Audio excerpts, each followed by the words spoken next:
Welcome, before the story begins. Let the lights fade a little. Let the sound of the day grow smaller, like footsteps walking softly down the hall. You're about to hear I Am Here, Derrick's Island Journal, a calm sleep story about endurance, memory, and the quiet things that keep us human. Derrick's words were written across 11 months on a forgotten island. Not horror, not a rush, a tide of days, footsteps in sand, firelight, hope that keeps breathing. The world he knew fell into the ocean.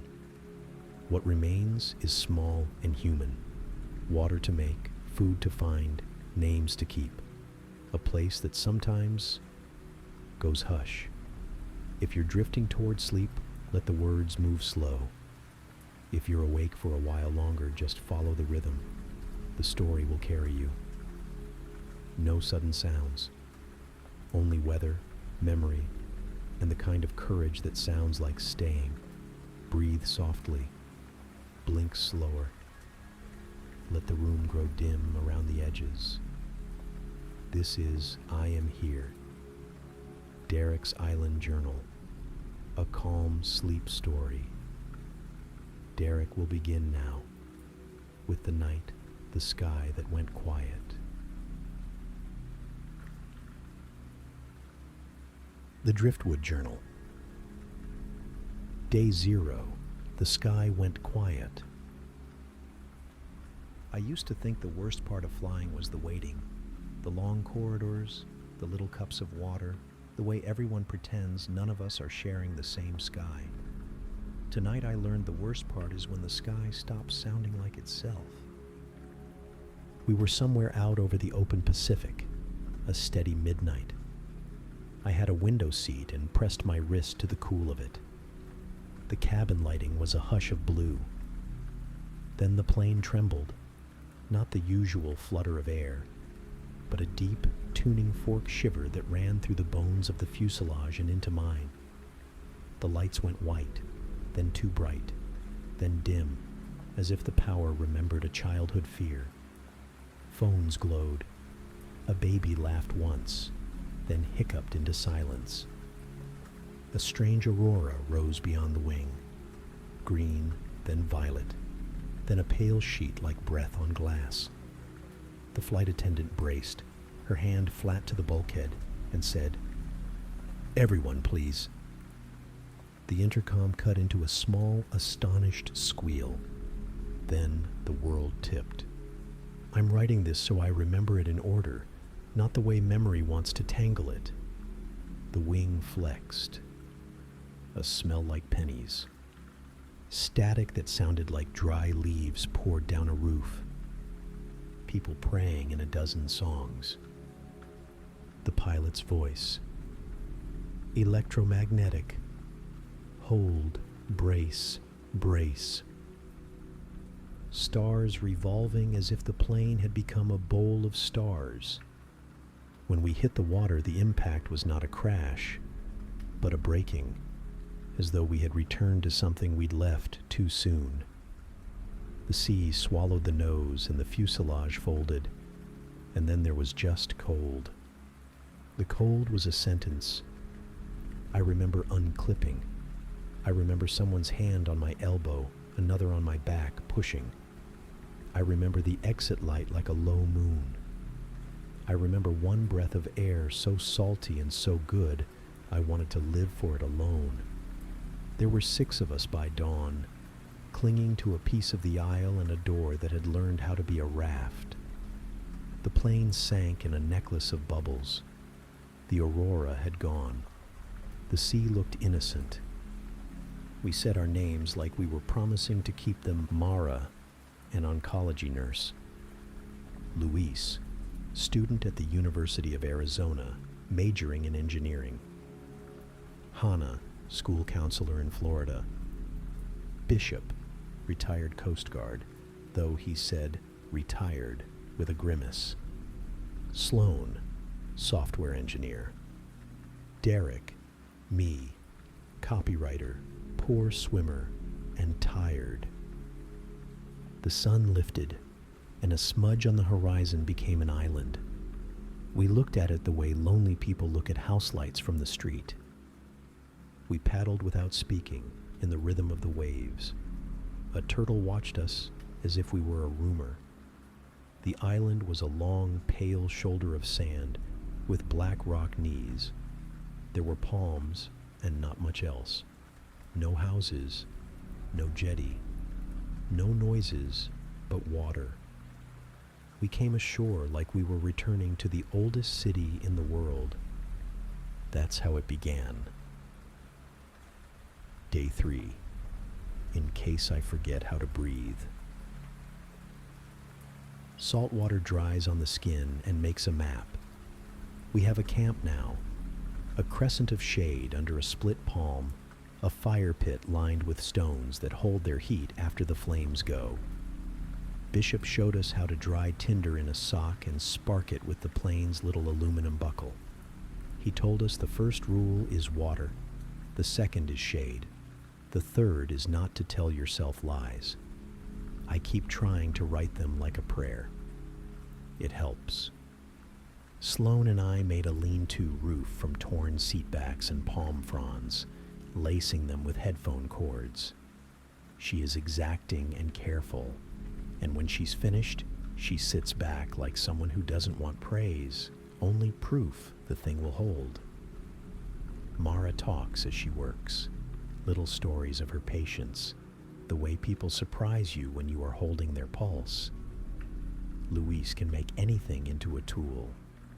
Hannah keeps finding small flowers that grow low to the ground, coastal morning glories with a white throat, and setting them in a cup, so we remember that something here is soft enough for petals.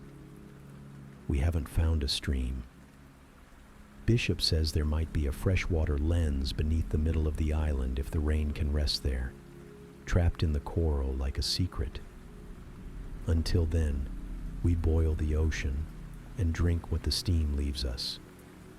Solar stills, plastic wrap stretched over pits, a pebble at the center so the sweat of the earth runs into a cup. The water tastes like a fog kissed me. When the sun sets, the wind turns and the island sighs. That's not poetry. There's a tone to it, like breath moving through a flute. We're not alone, but we're not with anyone either. It feels like being at the edge of a school dance, waiting for a song you know. I write by firelight. The fire confides in its crackles. No rescue yet, but we make a signal every day. A flare of smoke in the morning, a mirrored flash with scavenged foil at noon. The horizon shrugs. Day 11. The hush. We've gotten used to the island's grammar. Rocks that look sharp aren't. Vines that look harmless itch like nettles. We've found breadfruit, hard green fists that soften by the fire to a sweet, clouded mash. We've learned the tides and the way the crabs announce them, popping from their holes in a rattled applause. There is a place on the far side of the island where the trees lean toward one another and make a roof. The sand there isn't white. It's darker, with grains like iron filings. Hannah calls it the shade garden.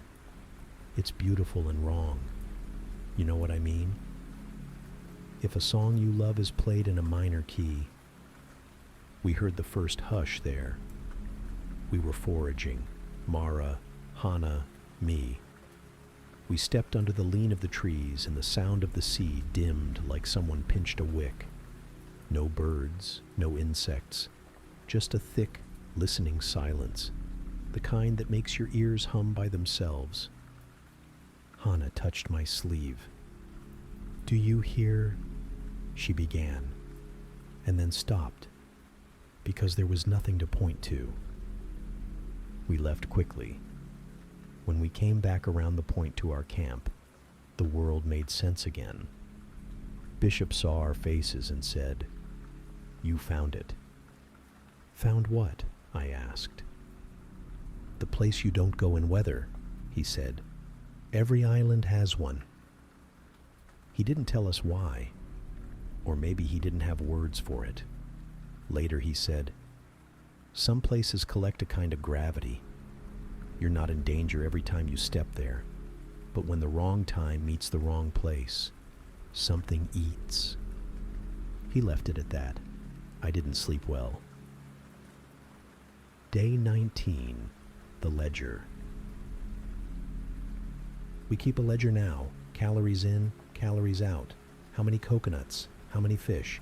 How much energy the sun invoices us for the heat. Luis made a spear with a sharpened strut and has the patience of a tide pool. He stands for an hour and then returns with one glimmering, shocked fish he thanks before cleaning. Sloane fletches arrows with split palm leaf spines. We do not waste. We don't talk about wasting. Mara rationed the last of the antibiotics in the med kit after Bishop scraped his shin. She has a tenderness that doesn't interrupt. I watch her while she works, the way she murmurs to the wound. I think I'm falling a little in love with everyone here because they're the only people on Earth, and also because they keep surprising me.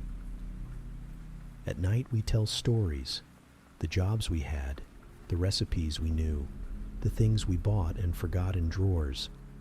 I keep thinking of dumb things, the exact feel of a refrigerated apple, the weight of a clean bath towel. We laugh, then we fall quiet the way people do when the joke is a ladder to something deeper. No planes, no boats. The horizon wears its indifferent blue. Day 34. Storm signs. The hermit crabs started marching inland 2 days ago. Not all at once, just a few at first, then more, each wearing a shell like a small shrug. Bishop grimaced and went still, and I knew that meant he was counting backwards from a memory. "Hurricane?" I asked. He nodded. "Something that thinks it's one, anyway."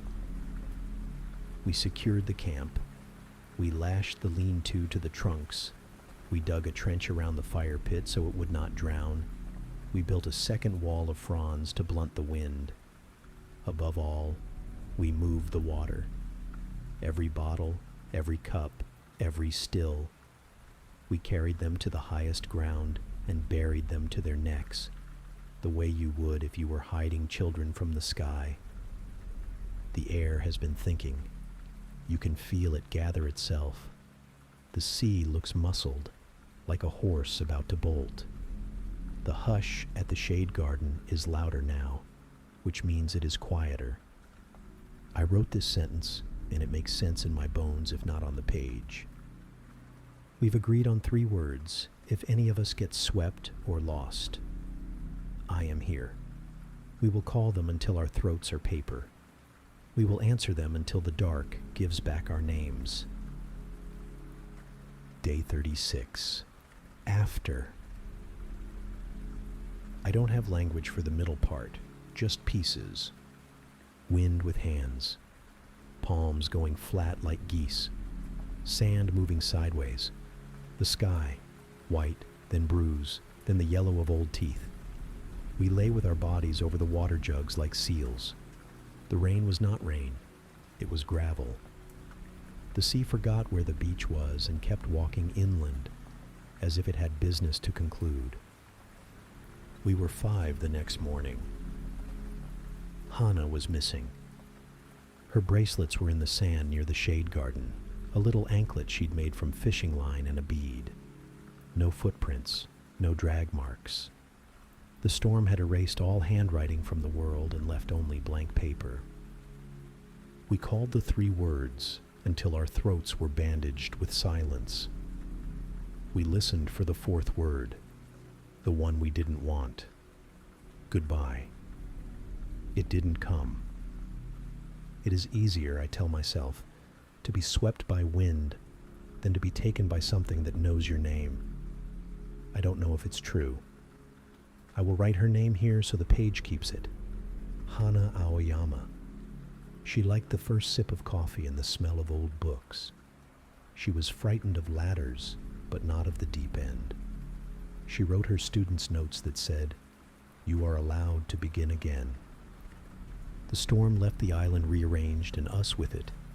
The shade garden is larger, its roof darker. At night I dream of a hush that is also a mouth, and my name falling softly into it like lint. Day 48. The bottle. Luis found a crate of tiny airplane vodkas at low tide, lodged in a snag of drifted rope. We counted them and saved them and joked about a bar called The Second Chance, open on Tuesdays. After the joke, a silence we all recognized, the wish for a different world under the shape of laughter. We drink one each on Sunday evenings. Sloane clears her throat and reads a page from the book we rescued, Moby Dick, because of course that's the one that washed ashore instead of a cookbook. Bishop grins at the old words like they're old friends and also suspects. I've begun to write more, to write everything, because writing feels like building a thin shelter against forgetting. The journal is stitched from the airline safety cards, the ink scavenged from a broken pen. I render long sentences because the sea is long. I write slowly because it is kind. Day 71. Night fishing. We started fishing at night with lines made of seatbelt webbing teased into threads. The phosphorescence is a fairy tale. When you draw your hand through the water, it glows for a moment like a memory remembered. I am careful to stay ankle deep. I think about the word ankle too often now, how close it is to angle, how bones are only levers for desire. Mara hums when she cleans fish, a melody with no chorus. Luis keeps a tally of our protein with engineer precision. Sloane watches the tree line more than she watches the sea. Bishop sleeps lighter than a bird. The hush does not visit our camp, but the island keeps a twilight place in itself, where it puts small things it does not want to lose. Sometimes I think if I could be very quiet, I could hear Hana in it, not as a voice, but as the absence of one. This is a bedtime thought, the kind you hold and then let go before it hurts. No rescue. No wreckage beyond that first week's gifts. 1,000 miles of sky, unwilling to make a sound like help. Day 89. The circle. We made a rule today and set it like a stone. No one goes to the shade garden alone. Bishop said it like this: we don't feed the place stories. Back at camp, we built a better signal. Black rock and a wide SOS at the high tide line. Reflective scraps set like sequins. We practice our mirror flashes at noon, and I can feel how hope is a muscle that gets sore when you use it wrong. At dusk, a shape moved between the trunks on the far hill. Not a person, unless a person had learned to drift. It was the opposite of a flare. It was a dimming. Even the insects hushed for it. We held our breath the way you do when a glass teeters on the table and you are not ready to watch it fall. Later, I asked Sloane what she saw. Something that wants our attention, she said. We should keep it. Day 123. Winter. That wasn't. There is not a winter like home here, but there is a lean season when the fruit sits green and undecided, and the fish run deep. The wind has a toothbrush scrape to it. Our faces are older, the kind of older that isn't years so much as miles. We have begun to dream of food like it is a person we miss. Mara's whole face lit at the memory of a peach. Luis said, chips and salsa, and we made the sound neighbors make when someone turns on a sprinkler in summer. Bishop's shin wound healed, then opened up again. Mara cleans it and says his body needs more than we can give it. He won't complain, but at night I hear him chair his pain and call the meeting to order. He teaches us knots and currents and the many ways the ocean keeps its balance. He calls the hush the low tide of sound. He says not to name it out loud because names are invitations. I write it here anyway. I will not invite it, only mark that it exists. Day 147, the first save. A ship. For 20 minutes, the answer to our prayers wrote itself across the horizon. A red hull, a white superstructure, a wake like a bridal train. We burned a green palm frond. We flashed our mirror. We shouted until our throats were salted raw. The ship altered course, slightly, then steadied back. Maybe they saw something. Maybe they were avoiding a shoal we can't see from here. When it was gone, Mara sat down and pressed her palms to her eyes. Sloane put an arm around her shoulders and said nothing for a long time. Luis kicked the sand exactly once. Bishop nodded, as if checking the name on a roll call. Disappointment. Present. That night the wind carried voices from the water. I know it did. We all heard them far off, like a radio 2 stations past the one you want. They said nothing we could understand, or maybe everything. We fell asleep one by one and woke each other with our own turns in our sleep. I dreamed of escalators. I woke with my heart stubborn and kind. Day 178, the second taking. We were 4 by morning. Mara's shoes were neatly placed at the edge of the shade garden. If this were a different story, I would tell you about footprints, or a struggle, or a sign. But the island prefers erasures. The sand was windswept and clean. She had spoken last night about peaches again, the way the fuzz says hello before the sweetness does. She had dusted Bishop's wound and shaken her head and smiled anyway. I want to say she left us a message we can read. I want to say we didn't fail to watch each other. We did everything we could except stop the world. We sat in a circle and said her name. Bishop said, "We don't tell the hush a story about her." We agreed. I write her name anyway, Mara Garcia. She learned the names of every patient's grandchild. She believed in one more try. We went to the shore and stood until the water said enough.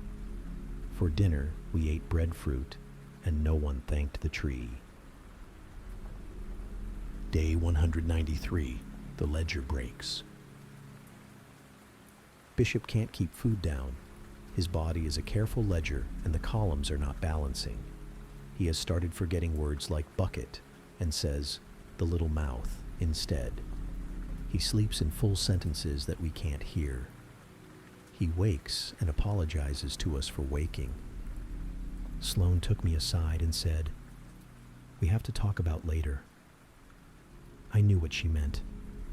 Later, when the bottles are empty and the fish won't come, when our signal is a prayer said by horse people. Later, when the island asks the same question again, "How much do you want to stay?" I said, "We keep going," because I needed to say anything that wasn't a door closing. She nodded. "We keep going," she echoed, and I loved her for saying it back without making me prove it. That night, Bishop asked me to write down directions to a place he swore was real. A shallow pass where the seabed is broken like a chessboard, where the current moves differently. If you can make it there in a canoe, he said, you can find fish that don't know they're supposed to be scared. We don't have a canoe, I said. Make one from our wanting, he whispered, and slept again. Day 207. The boat. Luis made a boat, Not a canoe exactly, but a raft. The ribs of the fuselage lashed with fiber, sealed with wax we harvested from a hive of stubborn, furious bees. He named it the Afterthought. It floats like a promise no one co-signed. We'll test it on the lagoon tomorrow. Bishop smiled when he saw it, a real smile that had nothing to borrow from the past.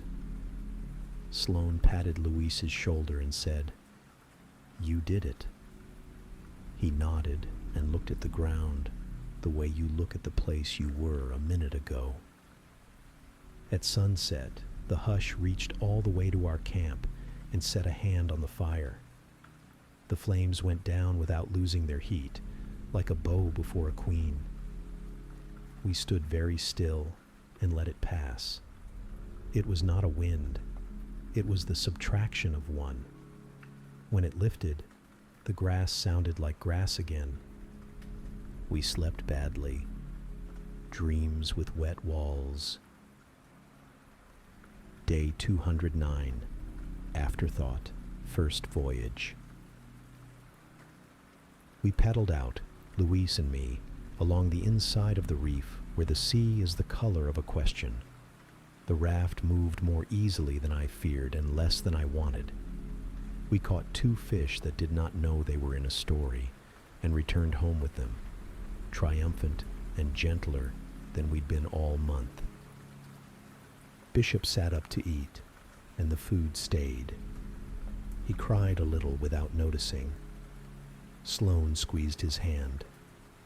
When we were all quiet, he said, "If we make it to 11 months, someone will be looking for a different wreck and find this one instead." I didn't ask how he knew that. He's the kind of man who remembers charts even when his body is a storm. Day 223. The Fire That Ran. The island burned. It began as a crown of flame at the top of the ridge, a ring like a saint's idea. The wind ran with it, and soon the palms were snapping like bone.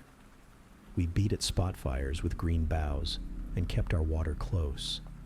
Smoke made the sun ashamed, and it turned away. The shade garden did not burn. It watched. The fire split around it as if it were stone. The hush hummed like a refrigerator in another room. We stood with blackened hands and kept our eyes on the line where the flames agreed to stop, like an argument reaching the part where both people are tired. By morning, the island was a patchwork: black lace, green cloth, white sand. The camp lived. Our water lived.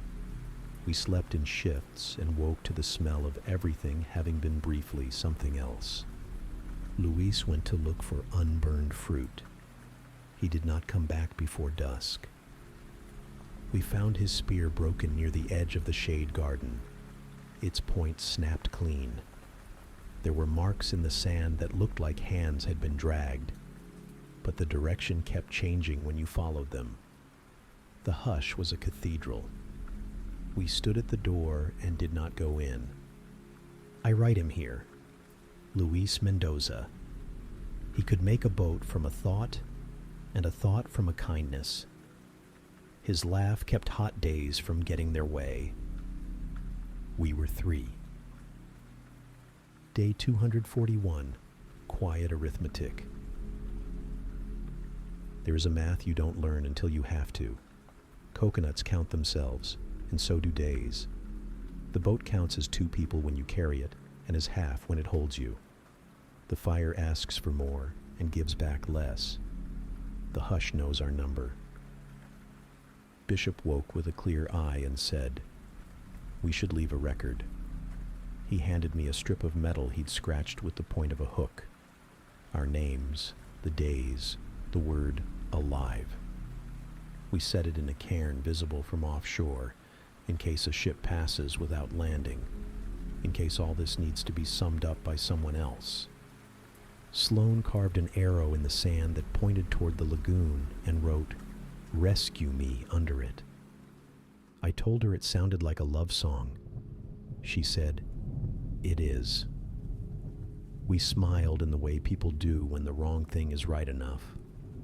That night, a low, distant throbbing woke us, the bass of a motor somewhere far off, and we leapt with our mirror and our fire and our bodies and tried to be as large as we could.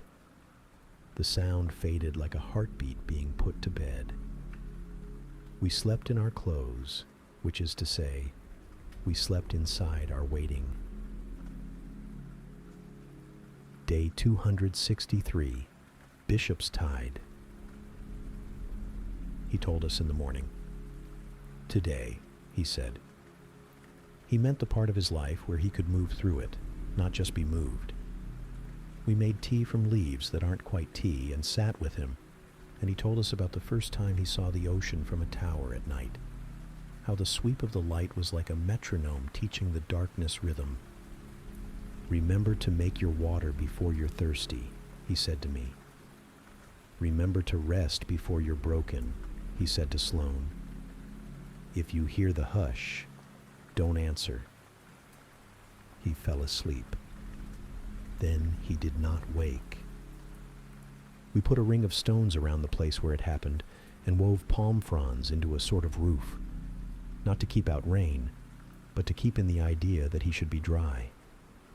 We spoke his name, Arthur Bishop, and said the words we had left. The island went on breathing. We went on counting. We were two. Day 279. The long talk. I'll write this even though it is small. Sloane and I told each other everything we could think of, not to pass time but to build it. She grew up in Minnesota, learned winter the hard way, loves bread that cracks when you tear it. I told her about my mother's kitchen radio, always tuned to the station that played the same 10 songs, and how one of them is in my head all the time now, but I can't remember the name. She laughed and said, "We'll hum it into being." We planned a raft for open water, even though the reef would chew it like a nervous habit. We measured the distance to Courage and found it elastic. We took inventory again. We sharpened knives that had never been knives until now. We watched the shade garden the way you watch a sleeping cat and decide not to pet it. At night we lay back to back and listened to the ocean. I felt not alone and not saved. That is a kind of peace. Day 301. The net. We found a net washed up from a world that still manufactures things, a coarse, wide-meshed promise. We set it between two outcroppings and waded in the shallows, coaxing fish dumb as coins. It worked. We laughed with mouths full of salt. We ate until we weren't thinking of eating. I said, "If we can get through another month, we'll be on the other side." Sloane nodded. "Of what?" she asked. I didn't have a word. That night I dreamed I was walking through a grocery store and every label said water in black letters. I woke thirsty and drank and felt grateful that I could. Day 318. Footprints. Footprints on the northern beach, not ours. Larger than mine, longer than Sloane's. Fresh, and then not fresh when the tide came and argued with them. We followed as far as we dared, which meant just shy of the shade garden. There they ended. Not like a path, but like a sentence with its period removed. Sloane said, "Maybe it's us." I said, "In a different order." We smiled because it was better than not. We talked about setting watches, and then realized we always are watching. We told each other not to go anywhere alone. We obeyed like people who understand rules. At dusk, the hush walked along the tree line like someone checking doors. It tried ours. We were home and quiet. It moved on. Day 332. Rescue weather. The sky has changed. You can feel it. The trade winds are back with their polite insistence. Clouds skitter like errands. The sea has that hammered look that big ships like. I wrote the date larger than usual today because the shape of it feels important. We improved the SOS with charcoal and shells. We rehearsed waving with things that could be seen by someone who had not yet decided if we were a story worth landing for. We set aside 2 flares we'd kept precious as holy. We argued about whether to use one now and decided not to. Soon, Sloane said. Soon is a friend. We slept lightly and dreamed of rotor wash. Day 338. The backfire. I am writing this from the far side of something I don't know how to explain, and I'm going to try anyway, slowly, the way you might set a broken thing on the table and not look at it all at once. We were 3 again for a handful of minutes. A man on the beach, hair matted with salt, eyes like driftwood. He stepped out of the tree line with his hands up, open, as if arriving at a party late and apologizing. He said his name was Keller. Said he'd been on the other side, where the wind doesn't belong to you. He had a story about a fishing boat and a storm and waking up to trees. His voice had the used-up sound of someone who'd been talking only to himself. Sloane looked at me, and I looked at her, and neither of us said out loud the thing we were thinking. If there had been footprints, whose were they? Bishop would have said, "We don't feed the place stories, but hunger has many names. We shared water. We shared a fire." He smiled at the net and the boat and said we were resourceful, which is what people say when they either admire you or plan to take something. I wanted to think the first. I told myself I believed it. That night, I woke to the sound of something metal. The flare tin. The lock, a simple knot. I moved as quietly as I could. Keller was on the path toward the northern bluff, the flare case under his arm. He was quick and careless, which is a terrible combination. I called his name softly, then louder. He turned. The hush came down the path behind him like the night had decided to walk.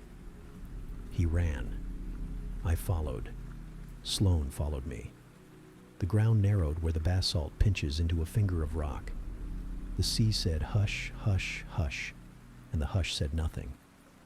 Keller turned, a hand out. "Stop," he said, "or not, or mine." In the tangle, he shoved me. Sloane cried out.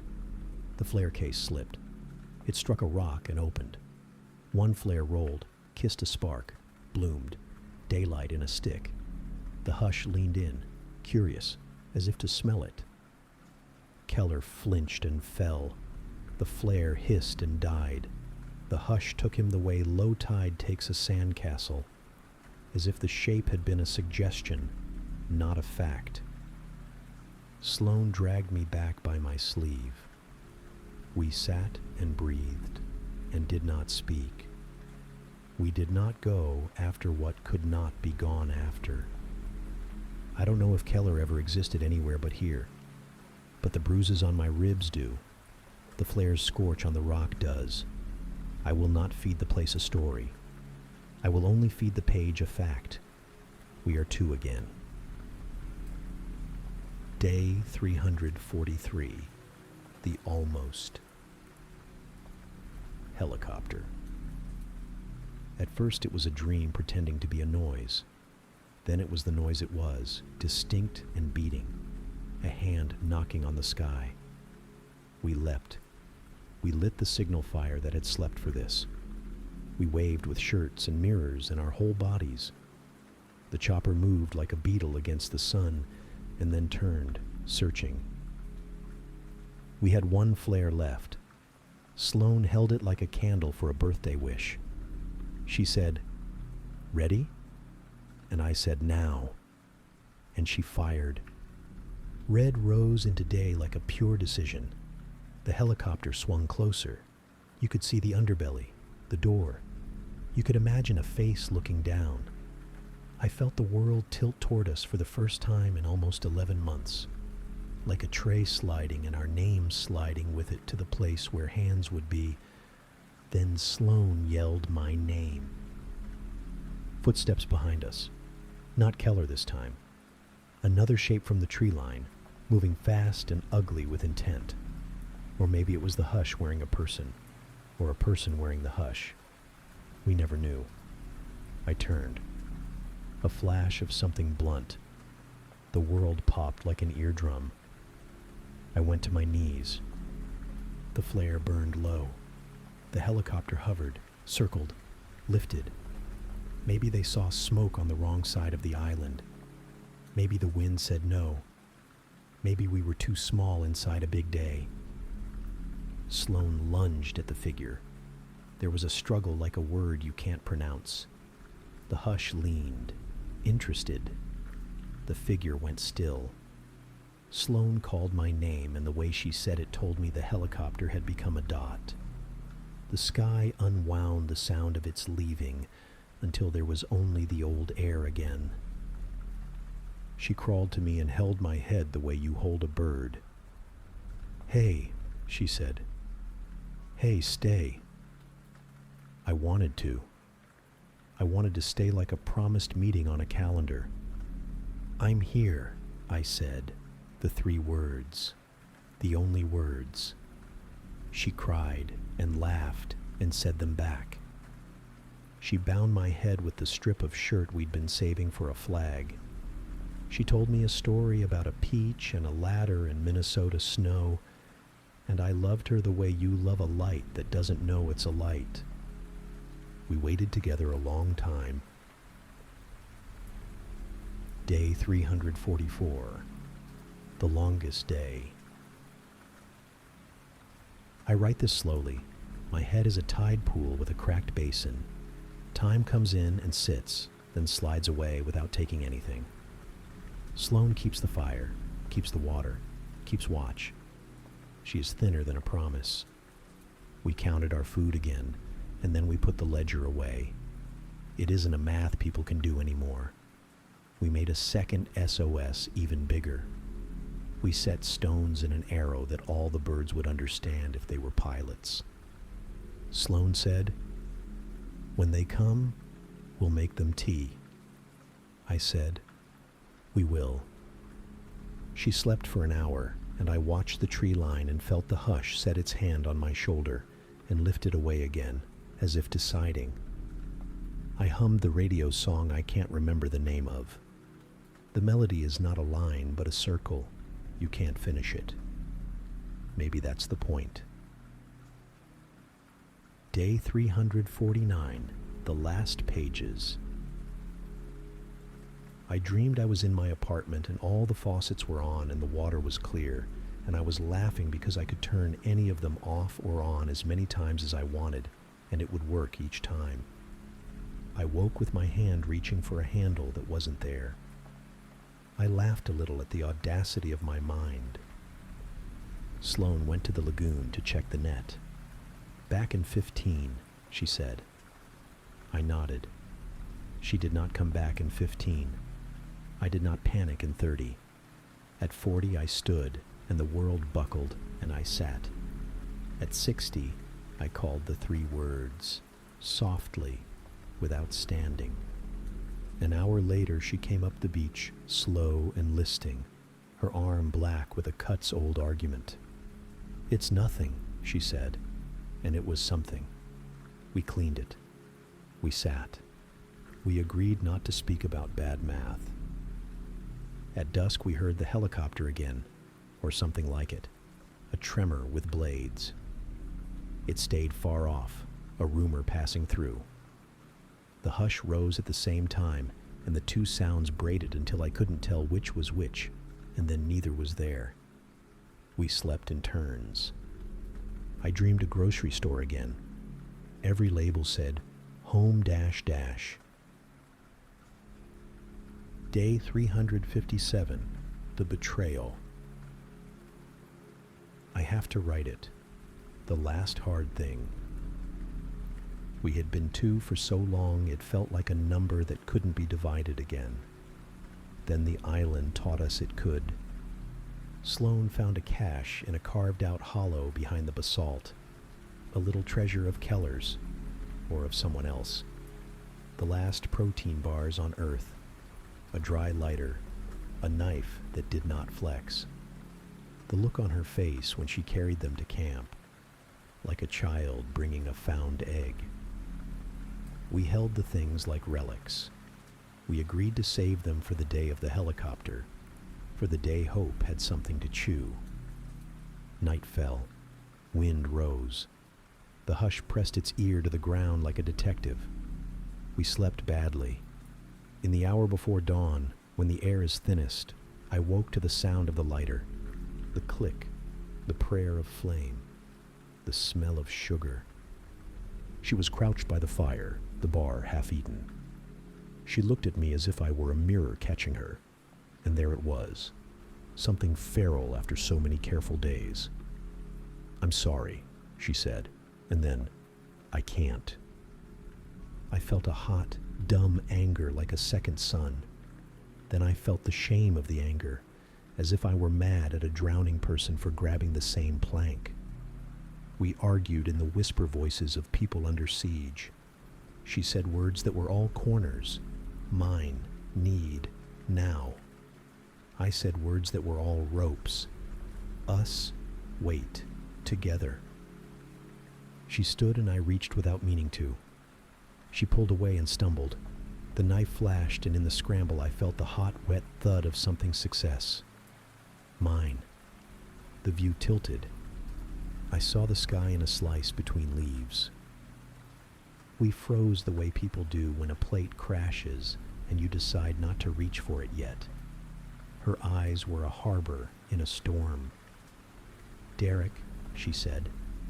Then she dropped the knife like it was a question and began to press her hands to the wound and say all the words that used to save people when she wrote code to fix things that were broken. "I'm sorry," she said. "I'm sorry. I'm sorry." "It's okay," I said, "because love is a liar in the best way when it needs to be. It's okay." When the sun rose, we made a bandage that was more hope than cloth. We sat and listened for the long beating noise. It did not come. The hush stood at the edge of the trees and watched us the way weather does. She cried until there were no more tears, and then she laughed once. A mistake. "You were the good one," she said. "You wrote it down." I took her hand. "You kept us," I said. "You kept me." We ate the last bar together in tiny bites. It tasted like birthdays. We did not light the lighter because the wind had found a way to be cruel. Day 360, the last light. I can't stay upright long. I write with the book on my chest and the pen heavy as a stone. The sea is making its sentences and I like them all. The birds keep their own time and don't mind ours. The hush comes and goes, and I think it is only the island's way of clearing its throat. If I sleep now and do not wake, I want the page to keep my friends as if they're flickering on the backs of my eyelids. Hannah with her school notes and her bracelets. Mara with her patient hands and peaches. Luis with his boat and his laugh like a fortunate accident. Bishop with his charts and the way he spoke to the ocean as if to a tired dog. Sloane, who held my head and said, "Hey, stay," and meant it. I want to say we were brave, but brave is a word for later. We were here, which is enough for now. The helicopter will come. I believe that. It will find a ring of stones and a roof of leaves and a ledger of names on a strip of metal, and a journal sewn from safety cards. And maybe it will see what we tried to make from the world that did not ask for us and admire our handwriting. If someone reads this, make the water before you're thirsty. Rest before you're broken. And if a place is too quiet, don't tell it a story. The light is a small animal sitting on my page. It doesn't mind that my hand shakes. The sea is practicing the word lullaby and getting better at it. I am not afraid. I am only very, very tired. I will close my eyes for a moment and listen to the breath of the island, which is also the breath of everything. If I wake, I'll write the next line. If I don't, let this be the last line, and let it be gentle. I am here.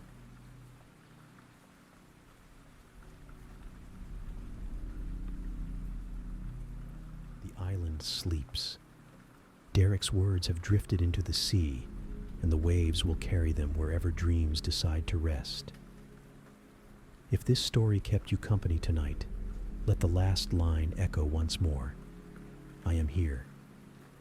When you open your eyes again, there will be another tale waiting. Until then, thank you for listening to Tales from the Oasis. If you'd like to hear more calm stories like this one, please tap the like button and subscribe to the channel so you'll find your way back whenever the world feels loud. Salutations.